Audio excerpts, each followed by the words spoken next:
Welcome to the Week 7 Around the Arc Superlative Show. I'm Joe Catapano. Alongside me, Stuckey, Connor, Ryan, and Greg.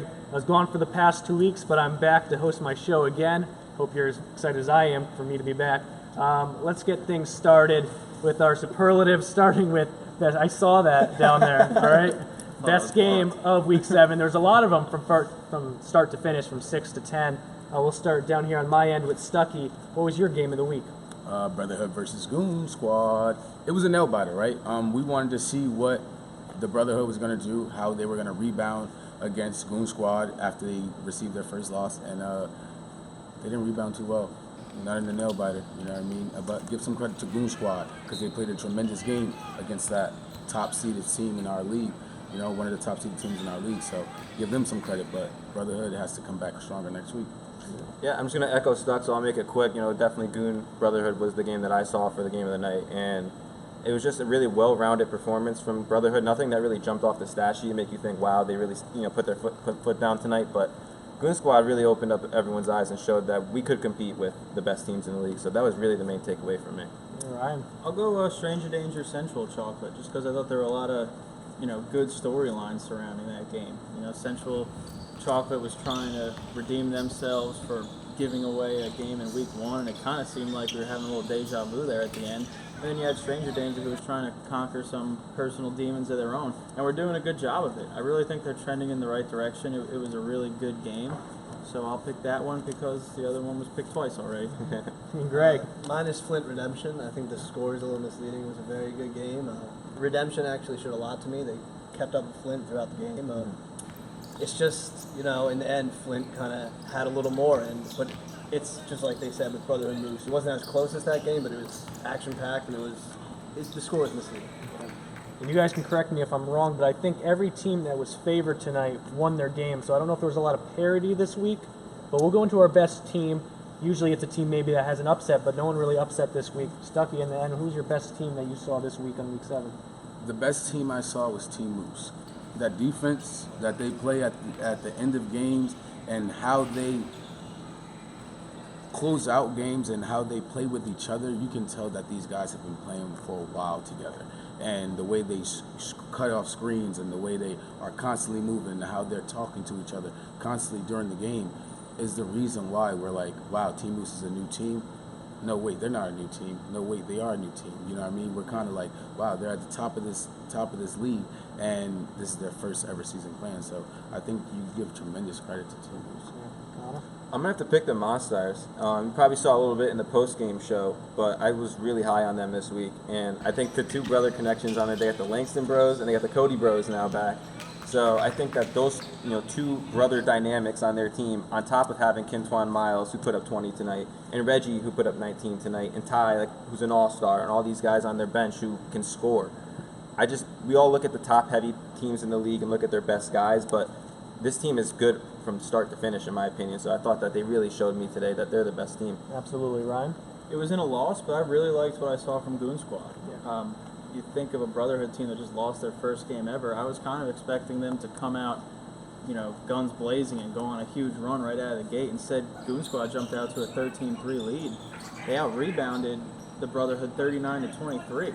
And you could argue that they were just a couple passes out of the press away from winning that game. So, Brotherhood did step up with that daunting press that's just suffocates people. But if they were able to pass out of that one or two more times, it could have been a win. But they still showed me a lot, even in a losing effort. Yep, Greg.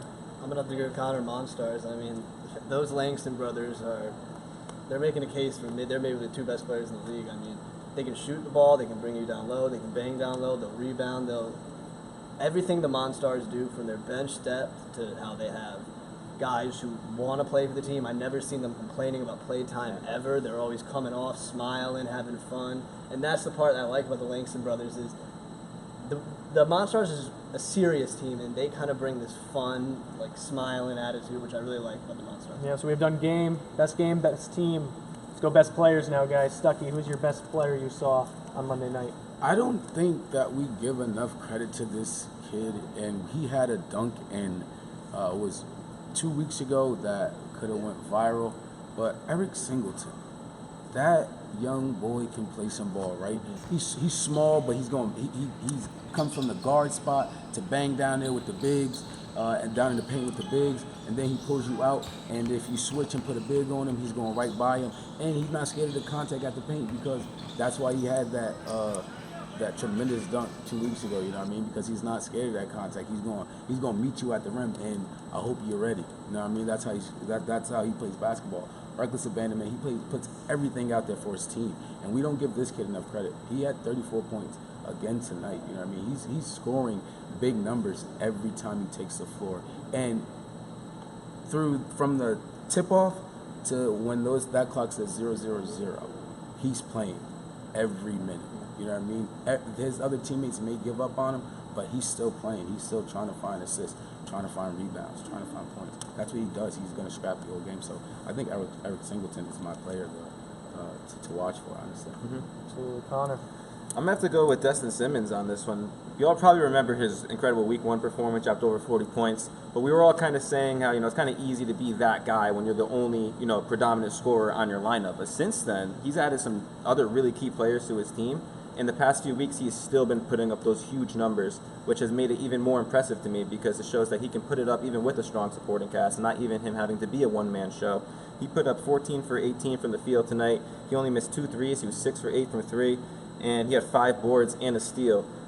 Just an incredible outperformance from him, and it was a scoring outburst from Destin that we're starting to get used to seeing. Ryan. I'm going to go to the Team Moose game and look at Trevor Chavez. I don't know where they've been hiding this kid, but he comes to his first game. He scores 21 points, shoots 10 of 11 from the field, grabs 7 rebounds. You add him to that Team Moose team, and now you have that scoring trio of him with Kevin Blake and Connor Daly, and sprinkle in that defense on top of it. That's got to be one of the favorites to go all the way. At his size, I don't know where he's been hiding, so it's a very good point out there. Craig, who is your best player from Week 7? Familiar name, Jalen Graham.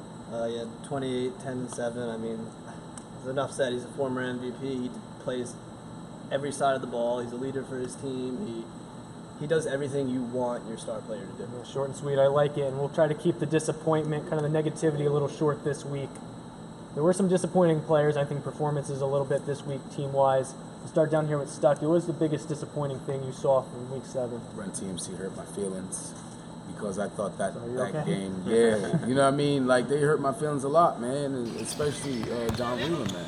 With that technical foul, I'm taking his team out of the game, you know what I mean? That's a momentum shift that you cannot have happen to your guys, you know what I mean? You have to keep composed. So he hurt my feelings, and Run TMC hurt my feelings, because I thought they were going to get a win today. Yeah, for me, the disappointment tonight was redemption, and they didn't cover with the spread that we set earlier, and I did pick them to cover that spread, so that wasn't necessarily the big disappointment. It was just that now they're 3-4, and they were the runners-up last year, and they had Jalen Graham, and everything seemed like, they'd be back, and they'd be another contender this year, still. But they haven't been that, and this gave them a real good chance to show everybody that they still are with a win against Flint, but they couldn't get it, and Flint, ended up taking them out by more than double digits, so I'm a little bit down on redemption right now. Ryan. I was on the opposite court, but I was really disappointed to look over and see the final score of that Sometimes Why game. Just, they finally get a team that they can match up with in terms of size, and you look at their brutal schedule. Every game this year, up until this week, was a top-tier team, and they finally get one of those, bottom-rung teams, and they didn't seem to put up too much of a fight. Flight Club really ran away with it at the end, and Sometimes Why really slowed down and kind of folded. So I was disappointed to see that. I thought they were going to feel like they could breathe again going against a team more of their caliber, but they really fell flat. Yeah, I agree.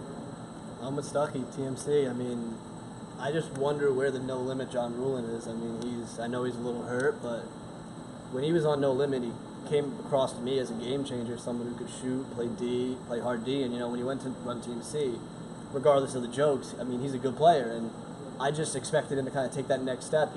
Maybe on No Limit he wanted a bigger role, wanted to be more of a star, and he has his chance with TMC.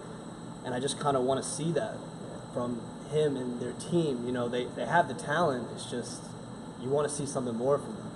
All right, guys, that's going to wrap it up for the Week 7 Around the Arc Superlative Show. Again, I'm Joe Catapano, your host. Alongside me, as always, with Stucky, Connor, Ryan, and Greg. We'll see you next week, Week 8. We only have 2 weeks left. Playoff picture starting to come together. We'll start working on some scenarios over the next few weeks. Of course, you can follow us on all social media at legacy_leagues. We'll see you next week.